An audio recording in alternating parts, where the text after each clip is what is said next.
The ballroom had been built to impress, with its polished marble floors, gold chandeliers, and walls that seemed to echo with the kind of music only money could buy. It was the kind of place where silence felt expensive, where even laughter had a price. That night, though, it wasn't just the glitter of the room that caught attention. It was the strange mix of people in it.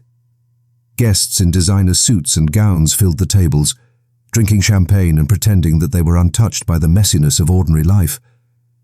But somewhere along the edges of all this, shine stood the staff, moving like shadows, making sure glasses stayed full and plates stayed polished.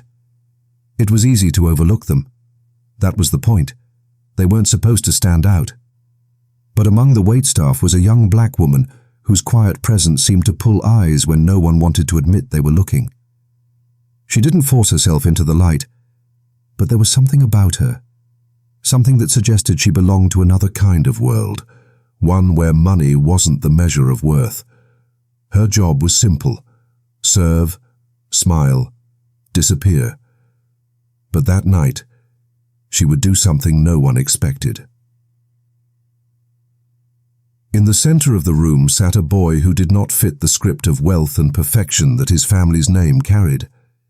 He was the son of the billionaire hosting the event, a boy confined to a wheelchair, his body betraying him in ways that left his movements jerky and limited. People rarely looked at him for long. They whispered about him, not unkindly, but with the pity of those who could afford to keep suffering at arm's length. He sat quietly, watching the others, his hands twitching against the wheels of his chair, his eyes brighter than anyone gave him credit for. His father, powerful, polished, untouchable, was the kind of man people measured success by. Every gesture he made seemed practiced, as if he lived in front of an audience, even when no one was watching. To him, weakness had no place in his empire. He was a man who moved markets with a sentence, who expected perfection, who saw the world in terms of assets and losses. And yet sitting next to him was his greatest contradiction, a son who reminded him daily that there were things he could not control, could not fix, could not bend into profit. The night was supposed to be about business. Deals whispered over champagne glasses, alliances formed with fake smiles, fortunes shifted behind the curtains of politeness. But in the quiet, something else was forming, something raw, something that had nothing to do with wealth. The waitress noticed the boy's eyes following the music. There was a live band, playing soft jazz, and though his body was still, his face lit up with the rhythm. She could have ignored it. Most would have. But instead, she placed her tray down, crouched beside him, and whispered something no one else could hear. He looked at her, startled, then nodded with the kind of eagerness only a child could have. She took his hand, and then, in front of a room filled with people who pretended not to see, she guided him through a dance. Not with his legs, but with the movement of his arms, his head, the swaying of his chair to the beat. It wasn't perfect, not even close, but it was alive. It was joy, unfiltered and messy, and it cracked the perfect shell of that ballroom wide open. His father watched, frozen, a glass of wine halfway to his lips. Something about the sight unsettled him in ways he couldn't explain. He felt exposed, almost humiliated, but beneath that, something else stirred, a feeling he hadn't allowed himself to feel in years. It wasn't pride. It wasn't shame. It was something far more dangerous, something he had buried under boardrooms and balance sheets, the reminder that his son was not a weakness to hide, but a person, alive and aching for connection.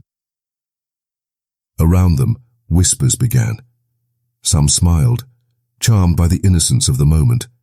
Others frowned, seeing it as inappropriate, unpolished, unbecoming of such a night. The boy didn't care. His laughter, uneven, broken, but real, cut through the room, and for a brief moment, the air shifted. The power dynamics tilted. The billionaire was no longer the most commanding figure in the room. His son was. And standing beside him, guiding him, was the woman no one was supposed to notice. It seemed small, like a fleeting moment that would be forgotten once the music stopped, but it wasn't, because inside that simple act of a waitress letting a disabled boy lead a dance step was the seed of everything that was about to unravel.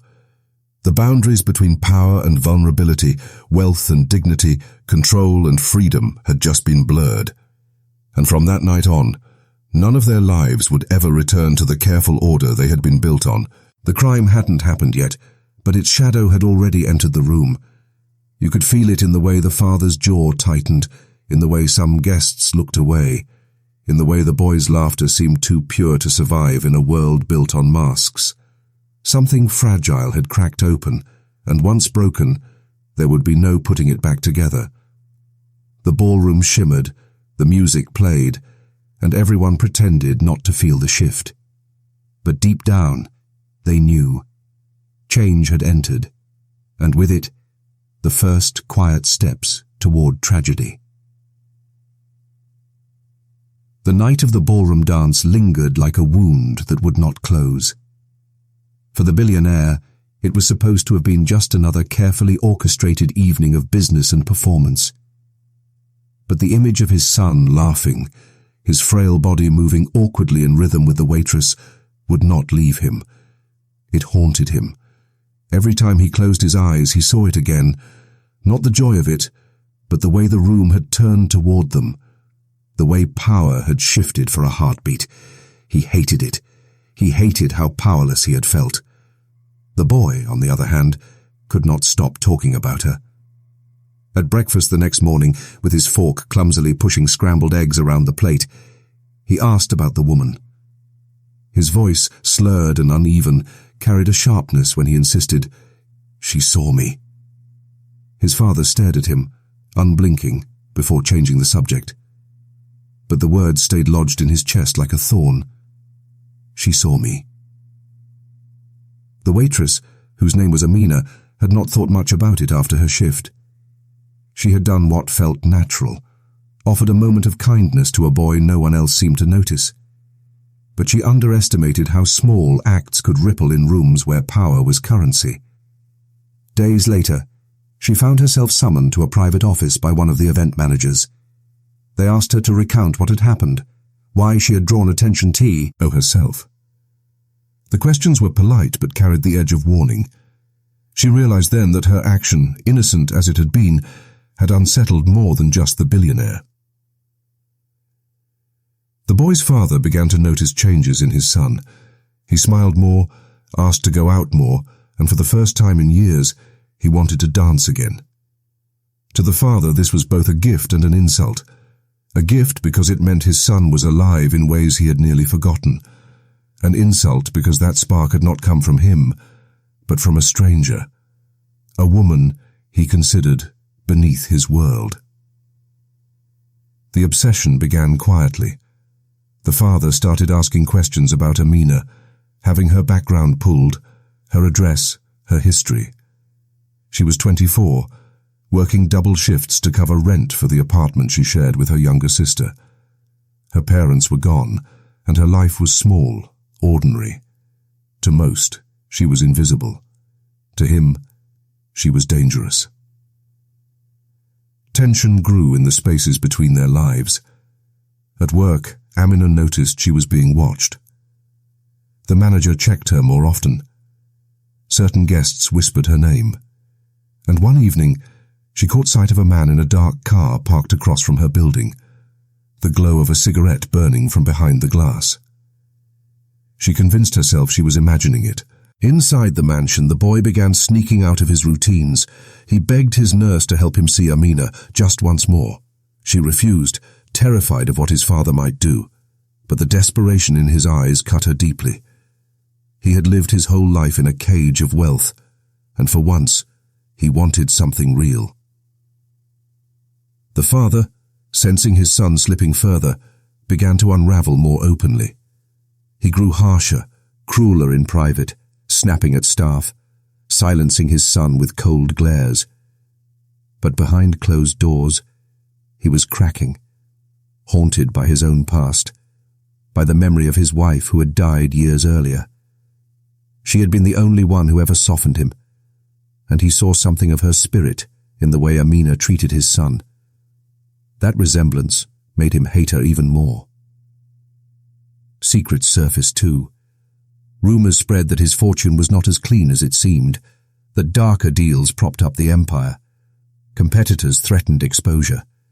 And in the middle of this crumbling image, the thought of his son finding joy in the arms of a woman like Amina felt like betrayal. Tensions had risen to a breaking point. The boy would not stop asking. Amina could not completely stay away. And the father, consumed by obsession, convinced himself that control could only be restored one way. The air around them grew heavier with each passing day, the sense of something inevitable building, like a storm gathering on the horizon. The crime had not yet been committed, but the lines had been drawn. Jealousy had taken root, power had been challenged, and every choice made now seemed to be pushing them toward a collision that none of them would escape unscarred. The night of the crime began quietly, too quietly for what it would become. The city outside the mansion was loud with car horns and late-night laughter, but inside the estate, the silence pressed heavily against the walls. The billionaire had ordered a small gatis, herring, just a few trusted allies, people who could be counted on to keep secrets. It was meant to be a show of power, a reminder that he was still in control, even as his empire strained under whispers and cracks. But beneath the glittering chandeliers and fine wine, there was tension so sharp it felt like it could slice through skin. His son had been brought down to the ballroom again, wheeled in by the nurse, his eyes darting restlessly around the room. He hated these nights, hated being put on display like an ornament. His hands twitched nervously in his lap, and he whispered once, softly, almost like a prayer, "Will she be here?" The nurse froze, her face pale.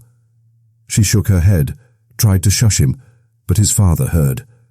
The billionaire's jaw tightened, the glass in his hand nearly cracking under the pressure of his grip. And then, as though fate itself had opened a door, she appeared. Amina had not wanted to come, but she had been summoned by a call she couldn't refuse, a promise of extra pay, of work she desperately needed to cover rent. She had convinced herself it was just another shift, nothing more. But the moment she walked into that room, the air shifted. The boy's face lit up like a candle. His father's expression turned to stone, but inside the mansion, the father was unraveling. He had built an empire on control, yet here was a single woman undoing him simply by existing. The more his son spoke of her, the more his anger grew. He tried to forbid any mention of her name, but the boy resisted. It was the first time he had pushed back against his father, and that rebellion only deepened the rift. The boy's nurse, who had worked in the household for years, saw it happening. She saw the spark in the boy's eyes when he remembered the dance. She also saw the shadows in the father's face. And though she tried to protect the boy, she knew what power looked like when it was wounded. Amina herself began to feel the consequences of her kindness. At work, shifts were cut, tips mysteriously disappeared, and colleagues whispered that she had drawn the wrong kind of attention. She sensed she was being pushed out, though no one would admit it. Meanwhile, the father staged small tests of control. He brought his son to new events, hired professional dancers to perform, hoping the boy would forget. But none of it worked. The boy refused to participate, his eyes dull, his body tense.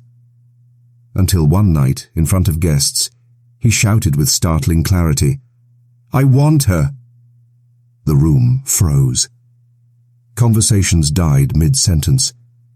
The father's face turned pale, then red. He excused himself and his son immediately, but the humiliation burned through him. From that moment, the story shifted from irritation to obsession. He told himself it was about protection, that the waitress was a distraction, a danger to his son's fragile world. But beneath it was jealousy, raw and bitter. His own son wanted someone else, trusted someone else, looked to someone else. The power he had always commanded in every boardroom and every home had cracked. As the weeks passed, pressure from outside forces added to the storm. Business deals were faltering, competitors circling like sharks. The press had begun to sniff at his son's condition, questioning what legacy a billionaire could leave with no heir capable of carrying the empire. He hated the pity of it, hated that people saw weakness in his bloodline. And now, they might soon whisper about the waitress too, twisting her into some symbol of scandal. Amina, caught in the middle, tried to retreat. She turned down extra shifts at events she knew he would attend. She told her sister she was tired, that she just wanted to lie low. But her sister, young and reckless, teased her about the boy in the chair. "He likes you," she laughed. "Maybe he needs you." Amina didn't laugh back. Something about the whole thing felt too heavy, too dangerous. The father, unable to stand the loss of control, began sending people to speak to her. At first, they offered money, quiet bribes to step away, to never see the boy again. She refused.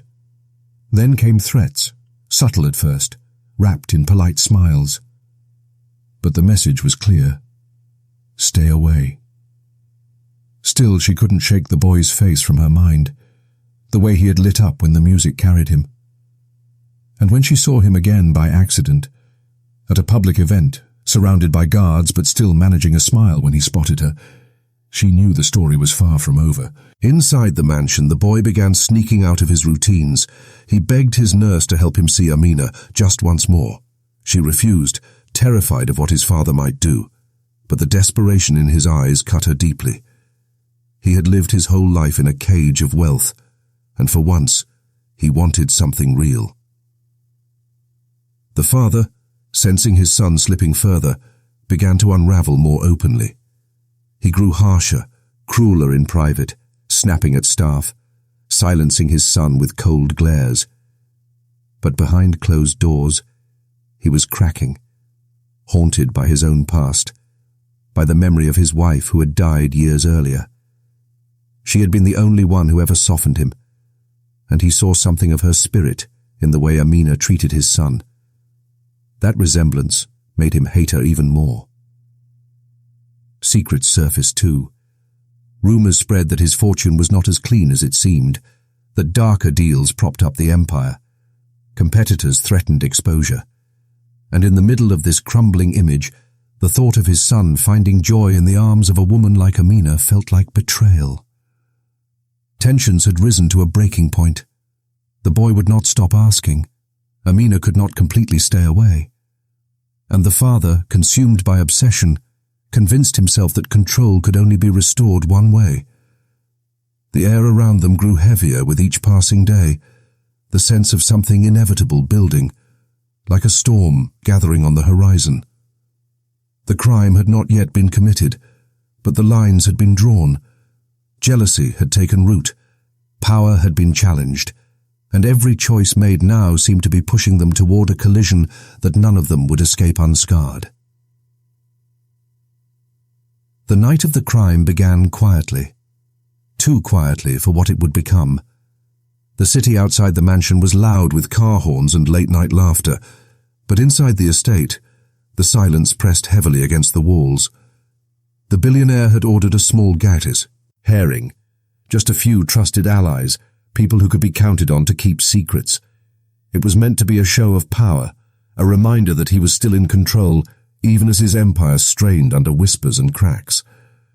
But beneath the glittering chandeliers and fine wine, there was tension so sharp it felt like it could slice through skin. His son had been brought down to the ballroom again, wheeled in by the nurse, his eyes darting restlessly around the room. He hated these nights, hated being put on display like an ornament. His hands twitched nervously in his lap, and he whispered once, softly, almost like a prayer, "Will she be here?" The nurse froze, her face pale. She shook her head, tried to shush him, but his father heard. The billionaire's jaw tightened, the glass in his hand nearly cracking under the pressure of his grip. And then, as though fate itself had opened a door, she appeared. Amina had not wanted to come, but she had been summoned by a call she couldn't refuse, a promise of extra pay, of work she desperately needed to cover rent. She had convinced herself it was just another shift, nothing more. But the moment she walked into that room, the air shifted. The boy's face lit up like a candle. His father's expression turned to stone. What happened next unfolded in moments, yet felt stretched across a lifetime. The band played low in the background, soft notes echoing against marble floors. Amina, trying to focus on her work, passed by the boy's chair. He reached out, his hand trembling, and touched her wrist. "Dance with me," he begged, his voice raw with hope. She hesitated, every instinct screaming to step back. But then she saw his face. How much it meant to him, how alive he looked. And against her better judgment, she nodded. The boy laughed, a sound so pure it cut through the stiffness of the room. She moved with him, guiding his arms, swaying his chair gently in rhythm. It was almost a repeat of that first night. Innocent, small, beautiful. But this time, his father could not endure it. He rose from his chair abruptly, the scrape of it against the floor echoing like a warning shot. The room froze. The music stumbled to a stop. His voice, low and venomous, broke the silence. "Enough." But the boy shook his head, defiant in a way he never had before. "No," he said, louder this time, his words slurred but sharp. "You don't own me." Gasps rippled through the guests. Amina's hand tightened on his, her heart racing. The billionaire's face twisted, rage bleeding through the mask he usually wore so carefully. Years of control, of dominance, of power, all of it cracked in that instant. He crossed the floor in long, deliberate strides. For a moment, no one moved, as if paralyzed by the sheer weight of his fury. When he reached them, his hand came down not on his son, but on Amina. He gripped her arm so tightly she cried out, yanking her away from the chair. "You think you can take him from me?" he hissed. His voice was shaking now, not with weakness, but with something darker, an obsession that had finally spilled free. The boy screamed, his voice breaking, his body thrashing against the chair straps. "Let her go!" The sound of it, his son's voice filled with panic and rage, only fueled the fire. The father shoved Amina backward, her tray clattering to the floor, glass shattering across the marble. The room erupted in chaos, guests rising, the nurse crying out, staff frozen in shock. And then came the moment no one could stop. The father, towering over Amina, grabbed her shoulders and shook her. His eyes were wild, unrecognizable. "You don't belong here," he shouted. She struggled, fear flooding through her, her breath sharp and quick. His hand moved too fast, too roughly, and in one brutal shove she went down hard. Her head struck the corner of the marble step with a sickening crack. Silence fell. For a moment, it seemed unreal. She lay motionless, her arm twisted awkwardly beneath her, the gleam of broken glass reflecting off her skin. The boy's scream cut through the shock, a sound so piercing it seemed to shake the walls. He sobbed, his chest heaving, his words breaking apart. "You killed her. You killed her." The father stood over her, his chest heaving, his hands trembling. He hadn't meant for it to go this far. Or had he? Even in that instant he couldn't tell. He had wanted to scare her, to remove her, to restore control. But now she wasn't moving. The reality of what he had done began to sink in, crawling over him like ice. The guests whispered, some stepping back, others frozen in horror. The nurse rushed forward, dropping to her knees beside Amina, calling her name again and again. Blood began to seep onto the marble floor, dark and steady. The nurse looked up, her eyes filled with tears and fury. "She's not breathing," she said, her voice breaking. The father staggered back, denial flooding him. No, it was an accident. She slipped. His words sounded weak, desperate, even to his own ears. He turned to the guests, to his allies, searching for someone to back him, to rewrite the story. But all he saw were faces filled with shock, disgust, and fear.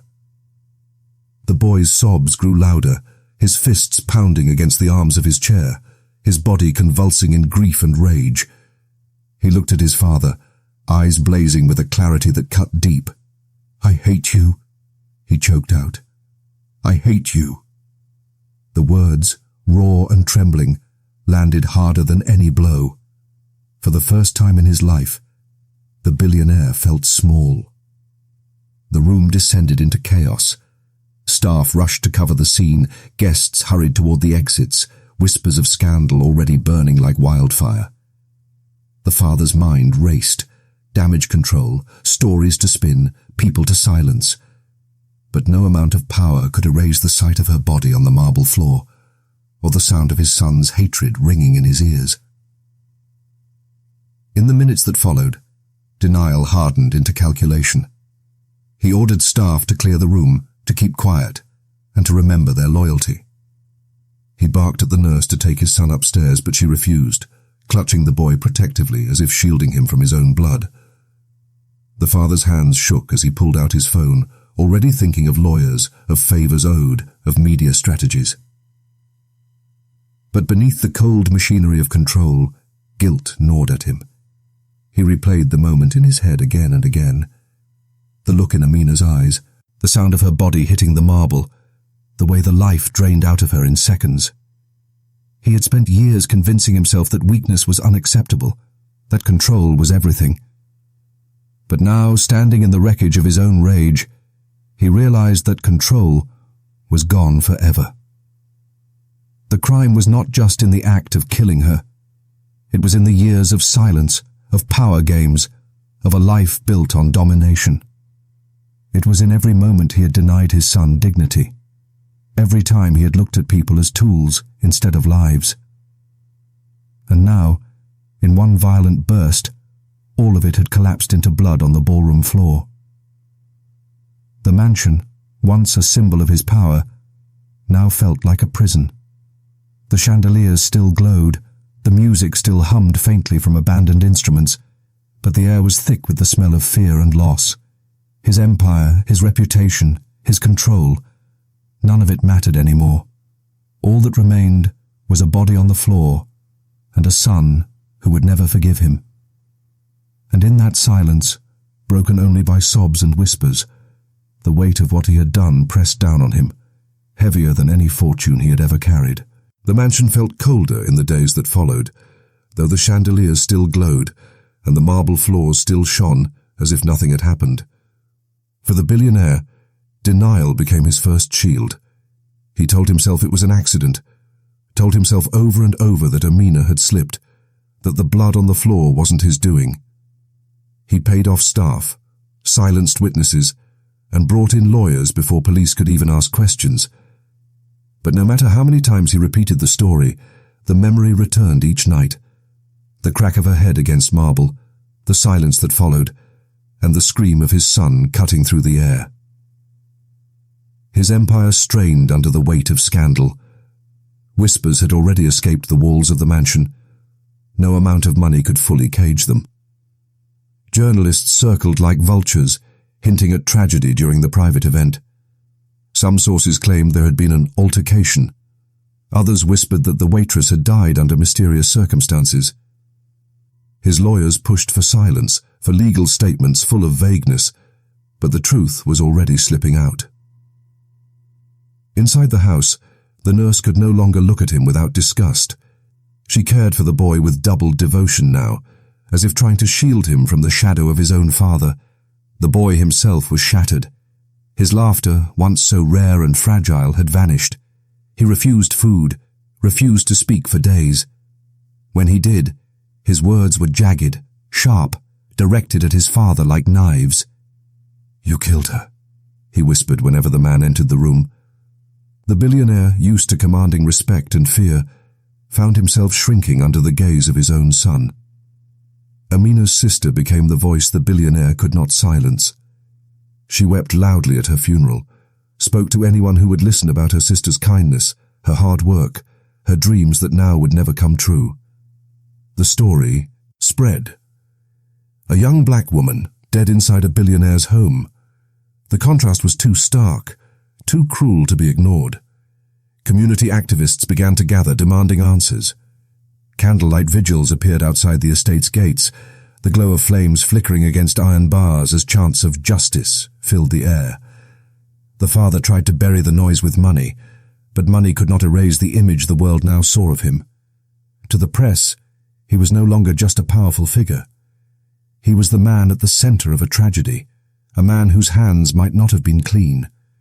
His polished reputation cracked, revealing the truth beneath, the arrogance, the hunger for control, the cruelty he had long hidden. Behind closed doors, his mind unraveled further.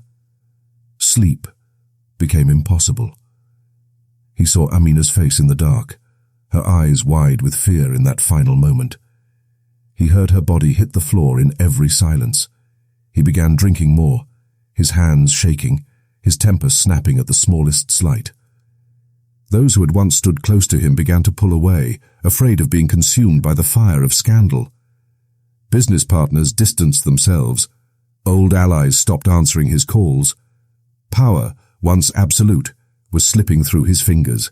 For the boy, the crime had carved a scar that would never heal. His innocence was gone, torn apart in front of him. The one person who had seen him, truly seen him, was gone forever, taken by the very man who claimed to love him. He carried the weight of it in silence, his small body hunched in his chair, eyes hollow. His nurse worried for him constantly, afraid that grief would consume him entirely. He had always been fragile, but now he seemed to be fading, as if part of him had died with her. The public's anger grew. The media dug deeper, uncovering the father's past, business deals that cut corners, rumors of threats to competitors, stories of cruelty towards staff. Amina's death became the lens through which everyone saw him now. He wasn't a man to admire, he was a man to fear, a man whose wealth had protected him for too long. Legal consequences loomed. Though his lawyers fought to frame the incident as an accident, the inconsistencies were too many, the witnesses too shaken. Detectives began to press harder, demanding answers about why Amina had been there, why security cameras had gaps, and why staff had been dismissed so suddenly. Each question chipped away at the fortress of denial he had built. The father's guilt gnawed at him, though he tried to bury it beneath anger. He lashed out at the nurse, at lawyers, at anyone who dared suggest responsibility. But in the rare quiet moments, when the house was still, he found himself standing in the ballroom, staring at the marble step where it had happened. No matter how polished the floor, he swore he could still see the stain of her blood. The community refused to forget. Her name appeared on protest signs. Strangers who had never met her spoke of her as a symbol, a reminder of the fragility of life against the weight of power. Her sister, trembling but determined, became the center of it all, giving interviews, cries, into microphones, her voice raw with grief but also with fury. She was more than a waitress, she said again and again. She was a daughter, a sister, a person, and he took her from us. For the billionaire, every word was a nail in the coffin of the image he had once so carefully crafted. He had spent a lifetime building a world where he was untouchable, but in one violent moment, that illusion shattered. He was no longer untouchable. He was exposed. The boy, in his silence, carried the heaviest weight of all. He knew that nothing could undo what he had seen, that his father's hands had destroyed the only light that had ever entered his world. He stopped asking to dance. He stopped smiling at music. and every time his father tried to come near, he turned away. That rejection cut deeper than any headline, deeper than any court case. For the man who had wanted control above all else, the one thing he could not control was the hatred in his son's eyes. The aftermath spread like ripples on water, through family, through community, through the empire that began to crumble piece by piece. The billionaire told himself he could fix it, that time and money would silence the noise. But the truth was written already, etched in blood and memory. The mansion that once stood as a monument to his power was now a house of ghosts. Every corner whispered of what had been lost. And outside the world waited, demanding justice, refusing to let silence bury the truth. The trial became the final stage where the billionaire's life of control collapsed in full view of the world. Despite his wealth, his lawyers, and the network of favors he tried to call in, the case was too public to bury. Amina's death had struck a chord far deeper than he expected. It wasn't just about a man and a woman, it was about what her death represented. The courtroom was filled not only with lawyers and reporters, but with ordinary people who came to watch, to witness what many believed was justice, finally pressing against wealth and privilege. Witness after witness stepped forward. The nurse described the night, her voice breaking as she remembered the boy's screams. Guests spoke in careful tones, some clearly terrified of crossing him, others determined to speak the truth. Even his allies, the ones he thought would stay loyal, began to distance themselves under the pressure of public outrage. Every polished argument his lawyers gave, about an accident, about a slip, about a misunderstanding, was chipped away by the sheer weight of testimony and evidence. But the most damning presence in the courtroom was his own son. The boy did not testify, but he was there, wheeled in by the nurse, sitting silently in the front row. He never once looked at his father. That silence said more than words could. When the judge finally read the verdict, guilty of manslaughter, guilty of reckless conduct, the father's empire, built on intimidation and control, fell in a single blow. He was sentenced, stripped of the wealth and influence that had once made him untouchable. For the boy, the verdict brought no joy. Justice, if that was what it was, could not bring Amina back. The image of her kindness, the way she had made him feel seen, lived on in him like both a gift and a wound. He carried her memory quietly, refusing to let his father's shadow define the last good thing he had experienced. Yet the hatred toward his father lingered, shaping him into someone far older than his years. Amina's sister became a symbol in the public eye. She spoke not just of her own loss, but of the many invisible lives like Amina's, workers who were seen as background, whose struggles were ignored until tragedy forced people to pay attention. Her voice, raw and determined, fueled conversations about class, race, and the value of human dignity. Though her grief never lessened, her persistence ensured her sister's story was not forgotten. The community that had once stood at the gates with candles now marched in larger numbers, demanding accountability not just for Amina, but for others like her. Laws were revisited, workplace protections discussed, even though systemic change was slow. But at least for a moment, the world was forced to look at the imbalance of power, to see how easily wealth could erase lives, and how vital it was to resist that erasure. For the billionaire, prison was not only a punishment of walls and bars, but of memory. His fortune could not protect him there. He was just another man, stripped of the armor of reputation. The silence of the cell left him face to face with what he had done, with the life he had destroyed, with the son who would never forgive him. He had always feared weakness, but in the end, his greatest weakness had been his refusal to let go of control. That obsession had cost him everything, his freedom, his legacy, his family. The story did not end neatly, because real stories rarely do. Amina was still gone, her life stolen in an instant of rage. Her sister carried scars that no amount of justice could heal. The boy carried grief that would shape every part of who he became. And the father carried a truth he could never escape, that all his power had left him powerless in the end. Yet the tragedy forced reflection far beyond those directly involved. It became a mirror held up to society, asking questions that had no easy answers. How often do we dismiss those whose lives seem small until their absence exposes the depth of what they gave? How many times do we excuse cruelty when it wears the mask of authority or success? And how fragile is the line between power and violence, between love and control? The story highlighted the worst of human behavior, jealousy, obsession, domination. But it also revealed something else, the courage of ordinary people. Amina's small act of kindness had threatened an empire because it showed that humanity could not be silenced, that even the smallest gesture could pierce the coldest power. Her life became a reminder that dignity cannot be measured in wealth or status, but in how one sees and honors another person. In the end, justice was complicated. The law punished the father, but it could not restore what had been lost. The boy and Amina's sister were left to carry the pain that no court could erase.